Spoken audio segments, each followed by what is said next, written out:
मुझसे ना बार बार ये क्वेश्चन मेरे कंसल्टेशंस में मेरे क्लाइंट्स पूछते हैं कि उनका साइन क्या है। उन्हें ये ही नहीं पता कि उन्हें अपना जो प्रिडिक्शन है वो किस साइन के हिसाब से देखना है। शायद आप में से भी बहुत सारे लोगों का ये डाउट होगा, तो चलो इसको सिंप्लीफाई कर देते हैं आज। किसी भी इंसान के ना 3 साइंस होते हैं। एक उनका जोडियक साइन, जिसको सन साइन भी बोला जाता है, दूसरा होता है मून साइन और तीसरा होता है असेंडेंट। अब आपको जब आप ऑनलाइन प्रिडिक्शंस देखते हो तो प्रिडिक्शन किस साइन के हिसाब से सुनना है, ये क्वेश्चन आता है। तो देखो, पहले तो मैं आपको ये बता दूं जोडियक साइन होता क्या है। जोडियक साइन वो होता है जो कि आपके डेट ऑफ बर्थ के हिसाब से डिसाइड किया जाता है। इसका डिस्क्रिप्शन आपको गूगल पे मिल जाएगा। जैसे कि अगर आप मार्च 21 से अप्रैल 19 के बीच बॉर्न हुए हैं तो आपका जोडियक साइन है एरीज।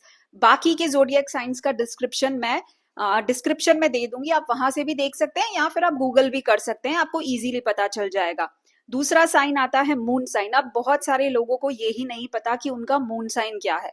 सो मून साइन पता करने के लिए आपको किसी भी ऐप या सॉफ्टवेयर जो कि एस्ट्रोलॉजी से रिलेटेड एप्स हो, उनकी आप हेल्प ले सकते हैं। जैसे कि 2 एप्स हैं जो बहुत ही ज्यादा यूजर फ्रेंडली है, एस्ट्रोटॉक एंड एस्ट्रोसेज। इन दोनों में से किसी भी ऐप में आप अपनी बेसिक डिटेल्स डाल सकते हैं, जैसे आपका नाम हो गया, आपका डेट ऑफ बर्थ हो गया, आपका place of birth and time of birth.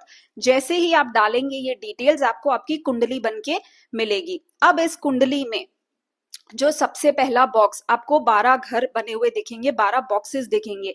अब इसमें से जो फर्स्ट हाउस होता है, जो फर्स्ट बॉक्स होता है ट्राइंगल, उसको बोलते हैं आपका असेंडेंट। उस बॉक्स में जो भी नंबर लिखा होगा वो नंबर यानी कि वो साइन आपका असेंडेंट, आपका लगन माना जाता है। और इसी कुंडली में आपको जिस भी हाउस में मून लिखा हुआ दिखे और उस मून के साथ जो नंबर लिखा हुआ दिखे वो आपका मून साइन बन जाता है।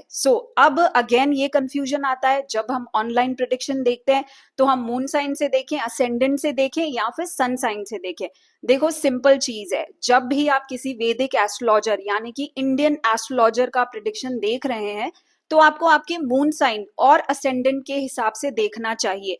क्योंकि जब भी हम ऑनलाइन प्रिडिक्शंस देखते हैं ये बहुत ही जनरलाइज्ड प्रिडिक्शंस होते हैं, तो आप अपना प्रिडिक्शन हमेशा मून साइन के हिसाब से देखें।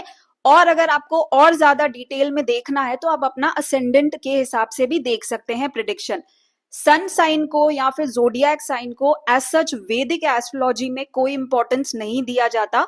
इसीलिए जब भी आप किसी वेस्टर्न एस्ट्रोलॉजर का प्रिडिक्शन सुन रहे हैं तब आप अपने जोडियक से अपना प्रिडिक्शन देख सकते हैं, रीड कर सकते हैं। नहीं तो अगर आप इंडियन एस्ट्रोलॉजर को फॉलो कर रहे हैं, उनका प्रिडिक्शन देख रहे हैं या सुन रहे हैं, तो फिर आपने अपना मून साइन और असेंडेंट के हिसाब से ही प्रिडिक्शन देखना चाहिए। आप बेटर रिलेट कर पाएंगे।